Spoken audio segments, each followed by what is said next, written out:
Goliath was established by David, who's one of my best mates.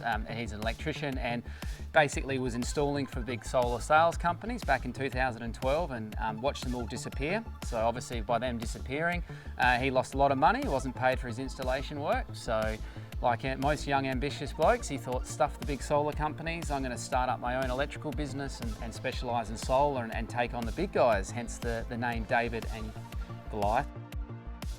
We think it's really important you know who's installing your solar system, because at the end of the day, that's the person that you're putting your faith in your home and your solar savings. Anyone can buy any brand of product, but it all comes down to how it's installed and having the confidence in your installer. The biggest trend for us that we see is a lot of our customers looking to upgrade their solar system because what they have isn't sufficient for the future. My doppelganger. Well, I must admit right now I feel like Ricky Bobby because I don't know what to do with my hands through this interview.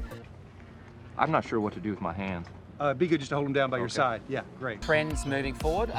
Obviously you've got your electric vehicles coming up and batteries, but to actually charge your electric vehicle and charge your battery, you need a lot of PV. So the trend we see now is a lot of people are upgrading their systems to bigger systems to combat the greater electricity draw they'll be having with their battery and electric vehicle. One of our most memorable installations was for the Zara Foundation. That's a non-for-profit organisation assisting women and children in domestic violence situations. So we're really happy to help out the Zara Foundation and Zara's Quest. So I do encourage you to look that up on Facebook and donate. To learn more about installers and see more than 50,000 reviews, jump on our website, solarquotes.com.au.